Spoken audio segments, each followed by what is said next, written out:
इस वीडियो में हम लोग रिमाइंडर के पहले आदित्य रंजन ने जो रिमाइंडर का पहला क्लास लिया था उसको सॉल्व करेंगे। तो सर ने सबसे पहले हम लोग को ये बताया है, ये जो रहता है ये डिवीज़न मतलब भाजक रहता है, ये डिविडेंड रहता है, ये कोफिशिएंट रहता है और ये रिमाइंडर होता है। तो सर ने फिर एक क्वेश्चन सॉल्व करके इस तरीके से बताया है। उसके बाद सर ने ये फार्मूला दिया है, dividend is equal division into coefficient into remainder, और हिंदी में इसको क्या बोलते हैं, इस तरीके से एक फार्मूला दिया है। अब सर ने जो पीछे फार्मूला दिया तो उसी के बेस पे क्वेश्चन सॉल्व हुआ। जैसे कि किसी संख्या को 38 से भाग देने पर भागफल 24 तथा शेषफल 13 आता तो वह संख्या का होगा। तो 38 ये होगा, 24 ये होगा और 13 ये होगा। तो आपने को जैसे वो फार्मूला दिया तो उसी में इनपुट करना है। तो 38 इंटू 24 प्लस 13 करेंगे तो हमारा ये आंसर आ जाएगा। सेम इसको भी उसी तरीके से करते हैं। ये जो नंबर है, ये नंबर को एक निश्चित संख्या से भाग देने पर भागफल इतना और शेषफल इतना आता है तो भाजक ज्ञात कीजिए। तो सिंपली हमको इस बार डिविज़र दिया और एक्स की वैल्यू को हमको फाइंड करना। तो सेम इस तरीके से आ जाएगा। उसके बाद ये जो प्लस वाला है इसके साथ माइनस हो जाएगा, माइनस होके यहाँ पे आ जाएगा। उसके बाद इक्वल में ये रहेगा, ये इसके साथ डिवाइड हो जाएगा, फिर हमारा आंसर आ जाएगा। सर ने ये डिजिटल सम से सॉल्व किया है। उसके बाद सर ने ये नए टाइप से क्वेश्चन को सॉल्व कराया। जैसे कि जब संख्या x को एक भाजक से भाग देने पर देखा जाता है कि भाजक भागफल का 4 गुना और शेषफल के 2 गुना के बराबर है। यदि शेषफल 80 है तो x का मान है। तो यहाँ पे सर ने जैसे कि दिया है भागफल 4 गुना हो जाता है तो 4 गुना ये हो गया, शेषफल 2 गुना मतलब रिमाइंडर 2 गुना हो जाता है। यदि एक भाजक को भाग देने पर, भाजक मतलब डी को भाग देने पर ये हो जाता है। तो यहाँ पे हमको रिमाइंडर की वैल्यू दिया है 80, तो रिमाइंडर 80 हो गया था। अब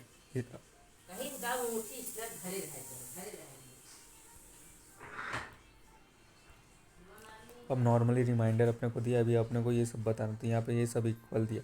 तो इस 80 को जैसे कि इसका 2 गुना, ये रिमाइंडर की जगह इसको रख देंगे 80 को, आर की जगह 80 को रख देंगे। 80 का 2 गुना कितना होता है 160, तो 160 हो गया डी। अब सेम वैसे अपन इसको इनपुट करके निकाल सकते हैं। जैसे कि ये एक 80 इंटू 2 कितना होगा 160। अभी 160 को अगर मैं 4 से भाग दूंगा तो मेरा ये 40 आ जाएगा। तो सेम वैसे सर ने सब लाया है, 160 लाया, फार्मूले में इनपुट कर दिया, 40 लाया, फिर 80 लाया, फिर इन दोनों को इंटू करके फिर प्लस किया तो हमारा ये आंसर आ जाएगा। फिर उसके बाद सर ने इस टाइप के क्वेश्चन को सॉल्व कराया है। जैसे कि भाजक भागफल का 24 गुना और शेषफल 8 गुना है तो भागफल 18 है, तो भाजक है। यहाँ पे भाजक भागफल का 24 गुना, भागफल मतलब इसका 24 गुना और शेष का 8 गुना मतलब रिमाइंडर का 8 गुना। थोड़ा पढ़ने में तो डिफरेंट हो लगेगा, राइट। यहाँ पे अपने को क्या दिया, यहाँ पे अपने को 18 दिया मतलब कोफिशिएंट दिया, तो इसको 24 गुना जो होगा वो डी के बराबर इंटू 24 कर दूंगा तो यह आएगा। फिर नॉर्मली जैसे एक की वैल्यू देते सब इक्वल है, तो सब इक्वल तो सीधा डी क्यू ही डिसाइड करेगा किसको कितना मिलेगा, राइट। ये क्यू ही डिसाइड करेगा कि इसकी एक वैल्यू अपने को दे दिया।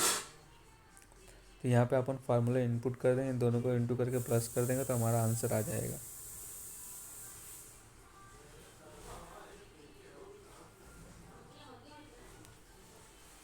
अब नॉर्मली इस तरीके से भी क्वेश्चन होते हैं। यदि किसी संख्या का 44 से भाग देने पर भागफल 432 और शेषफल 10 प्राप्त होता तो उसी संख्या का 31 से विभाजित करने पर शेषफल क्या प्राप्त हो। तो यहाँ पे 44 से भाग देने पर तो 44 यहाँ पे आ गया, 482 भागफल है तो भागफल यहाँ पे आ गया। शेष कितना आता है 10 आता है। उसी संख्या को अगर 31 से भाग दिया जाए, अब इस बार अपने को ये बोला तो ये अपने को वो संख्या निकालना है, एक्स की वैल्यू निकालना है। तो सर ने क्या किया, 44 को यहाँ पे एक्स इजिकल जो होता है 44 इंटू ये होता है प्लस 10 किया, तो इन दोनों को इंटू करके प्लस 10 किया, अपने पास वो नंबर है। अब इस नंबर को 31 से सर ने भाग दिया, तो इस तरीके से भागता हमारे पास रिमाइंडर 15 आया। तो इसका सही आंसर 15 है ना कि 5 है, तो रिमाइंडर 5 आ जाएगा।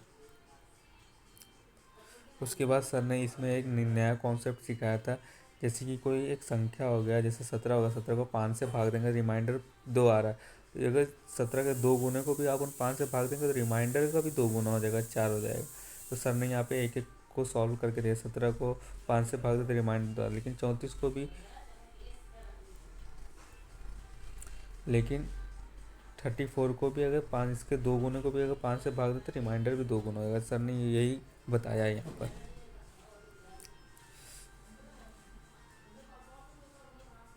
उसके बाद सर ने यहाँ पे उस पर एक और एग्जांपल दे, कोई भी नंबर होगा उसको 5 से डिवाइड करेंगे तो रिमाइंडर 2 आएगा। उसके नंबर को 2 गुना, उसके 2 गुना को भी 5 से डिवाइड करेंगे तो रिमाइंडर भी 2 गुना, और उस संख्या के स्क्वायर को भी अगर 5 से डिवाइड करेंगे तो वो संख्या का जो रिमाइंडर वो भी स्क्वायर बन जाएगा। सर ने यही बताया। जैसे कि n को 101 से भाग देने पर रिमाइंडर 3 आता है, तो n को अपन 3 मान लेंगे, राइट। तो 2n, तो 3 बन जाते, 3 2 जो 6, मतलब नंबर अपना 2 गुना होगा तो रिमाइंडर भी 2 गुना, नंबर 5 गुना होगा तो रिमाइंडर भी 5 गुना हो जाएगा, मतलब 3 5 15 हो गया। यहाँ पे नंबर 5 गुना हुआ है। और नंबर स्क्वायर होगा तो ये भी अपना स्क्वायर हो जाएगा, और रिमाइंडर क्यूब हुआ है तो ये भी क्यूब हो जाएगा। फिर सर ने ये क्वेश्चन सॉल्व करवाया था, जब n को 4 से विभाजित किया जाता है तो शेषफल 3 प्राप्त होता है, और जब 2n को 4 से विभाजित किया जाएगा तो शेषफल प्राप्त होगा। तो सर ने एक नंबर उसको 4 से विभाजित कर रिमाइंडर 3 आ, अब नंबर के 2 गुने को अगर 3 से भाग किया तो इसका भी 2 गुना 6 हो जाएगा। अब वापस 6 क्या है, रिमाइंडर से बड़ा है, नंबर नीचे वाले से बड़ा। फिर 4 इसको फिर से काट देगा, 4 इसको फिर से काट देगा, 4 1 4, 2 बच गया, तो ये 2 हमारा आंसर हो जाएगा। फिर नेक्स्ट, जैसे कि जब किसी पूर्णांक n को 7 से विभाजित किया जाता है तो शेषफल 3 आता है। जब 5n को 7 से विभाजित किया जाता है तो शेषफल कितना आएगा ये पूछा है, राइट। तो जैसे n को 7 से विभाजित किया तो रिमाइंडर 3 है। अब इसके 5 गुने को 3 5 से 15, 15 को फिर से 7 से भाग देते, 15 दूनी 14, यहाँ पे सर ने डिवाइड किया, 15 दूनी 14, फिर 1 बच, तो हमारा रिमाइंडर 1 हो जाएगा। ये 7 से बड़ा है, इसके लिए वापस से डिवाइड हो रहा है। फिर हमारा ये एक और क्वेश्चन आ जाएगा, जब एक संख्या n को 6 से विभाजित करने पर 2 शेषफल बचता है, n2 प्लस 2 को 6 से विभाजित करने पर शेषफल क्या प्राप्त होगा। यस, तो अपन n डिवाइड बाई 6 को 2 से डिवाइड करने पर 2 आ, तो अपन n को ही 2 मान लेंगे।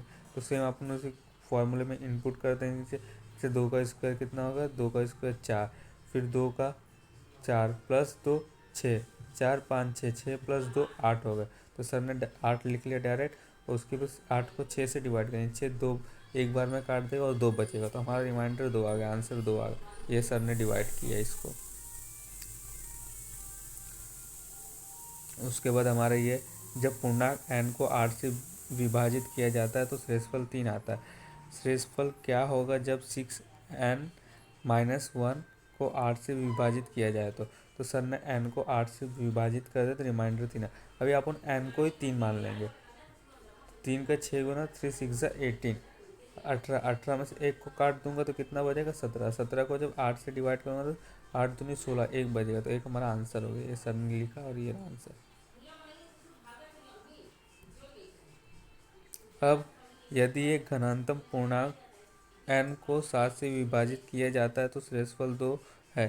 विकल्पों में से कौन सी संख्या 7 से विभाजित होने पर शेषफल 0 देगा, राइट। n को सर ने 7 से डिवाइड किया तो रिमाइंडर 2 आ गया, राइट। तो अभी सर का कहने का मतलब क्या है, अभी अपना रिमाइंडर कितना आना चाहिए, 0 आना चाहिए, राइट। 7 से डिवाइड करने पर अपना शेषफल 0 आना चाहिए, तो अपना रिमाइंडर कितना है, 2 आया। अब ये इस n की जगह पे अपन 2 को लेंगे, राइट। ये n ही अपना 2 है तो इधर 2 लिया, 2 प्लस 3 5 आ गया, मतलब ये गलत है। फिर 2 और प्लस 2 कितना आ गया, 4, ये भी गलत। 2 प्लस 1 3 आ गया, और 2 प्लस 5 7 आ गया।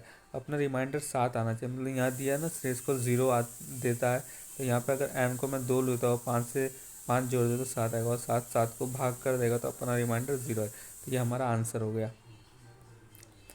सेम ये क्वेश्चन भी उसी तरह है, जैसे कि n को 7 से विभाजित करने पर शेषफल 3 प्राप्त होता है। निम्नलिखित में से कौन से को 7 से विभाजित करने पर शेषफल ज़ीरो प्राप्त श्रेष्ठफल ज़ीरो प्राप्त होगा।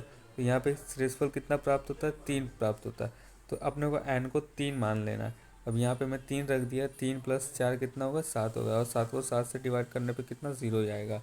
श्रेष्ठफल 0 आता है, तो श्रेष्ठफल 0 आता है, तो ये हमारा आंसर हो गया। उसके बाद कुछ इस तरीके से भी क्वेश्चन होते हैं, जैसे कि n के किसी पूर्णांक मान के लिए n 2n+6 9n+5 को जब 3 से विभाजित किया जाता है तो प्राप्त श्रेष्ठफल क्या होगा, राइट। अब इसको समझते हैं अपन। जैसे कि सर ने इसको यहाँ पे ले लिया। अब पूर्णांक मतलब इंटीजर वैल्यू मतलब वो जिसको अपन डिवाइड कर सकते हैं, 1 2 3 4 5। यहाँ पे मैंने लिखा है, इसको पढ़ लेना। तो सर ने जस्ट एज्यूम किया, जैसे कि सर ने बोला 1 2 3, अपन कोई भी वैल्यू ले सकते हैं, बस वो n का कोई भी वैल्यू ले सकते हैं, बस माइनस और ज़ीरो नहीं, बाकी कोई भी पॉजिटिव वैल्यू ले सकते हैं, इसको याद रखना। तो सर ने पहले 1 से लेके n को 1 अज्यूम किया, तो n को अगर 1 अज्यूम किया तो यहाँ n की जगह ही 1 आएगा। तो 1 को 2 से किया, 1 2 ज़ा 2 होगा, मतलब 3 का स्क्वायर 9 होगा। फिर n की जगह 1 रखा तो 9 × 1 तो 1 आ गया, 9 × 1 तो 9 आ गया, फिर 5, इसको जब प्लस किया 23 आ गया। जब 23 को 3 से विभाजित किया जाता है तो अपना रिमाइंडर 2 आए। सेम इसके जगह अपन दो को भी ले लेंगे तो भी अपना आंसर सेम ही आएगा, सर ने यहाँ पे लेके दिया। तो इसके लिए अपना आंसर 2 आ रहा है यहाँ पे। और सर ने बोला n नॉर्मली अगर देखा जाए तो 3 3 से काट देगा, ये भी 3 3 से काट, अपना जो रिमाइंडर आ रहा है यहाँ के कारण आ रहा है। अभी नेक्स्ट क्वेश्चन करते हैं। नॉर्मली सर ने ये भी बताया था, जब n को एक पूर्णांक है, जब 6n+3 को 9 से भाग देने पर शेषफल क्या आएगा, राइट। तो सर ने इसमें डायरेक्ट ले लिया, जैसे कि n को 1 अज्यूम कर लिया, यहाँ पे भी इंटीजर दिया है, एक पूर्णांक दिया, तो सर ने n को 1 अज्यूम किया। अब यहाँ पे कितने 6 को n को 1 डाल दे, तो 6 1 जा 6 +3 6 6 7 8 6 7 8 9 9 का स्क्वायर 81, तो यहाँ पे 81 है। 81 को 9 से विभाजित करने पे 0 आएगा, तो आंसर 0। अभी n को 2 भी, अगर n को तो 2 भी अज्यूम करेगा तो भी तेरा आंसर सही आएगा। सर ने ये बोला n का कोई भी वैल्यू ले सकते, तो हमारा आंसर यहाँ पे 0 आएगा। फिर उसके बाद सर ने ये क्वेश्चन करवाया था, जब घनात्मक संख्या एक्स वाई और जेड को 31 से भाग दिया जाता है तो श्रेष्ठफल क्रम में 17 24 और 27 होता है। जब इस वैल्यू को 31 से भाग दिया जाए तो श्रेष्ठफल क्या होगा, ये पूछा। तो सर ने यहाँ पे x को 31 से भाग दिया तो 17 है, फिर y को 31 से भाग दिया 24 है, ये 17 यहाँ 24 यहाँ, और फिर z को 31 से भाग देगा 27। सर ने बोला ये जो वैल्यू दे तुम यही मान लो, ये x है इसको 17, y को 24 और z को 27 मान। तो सर ने यहाँ पे डायरेक्ट लिया है, जैसे 17 का 4 गुना 68 होता है, 24 का 2 गुना कितना 48 होता है, 27 का 3 गुना 81 होता है। इसको 31 से भाग दे।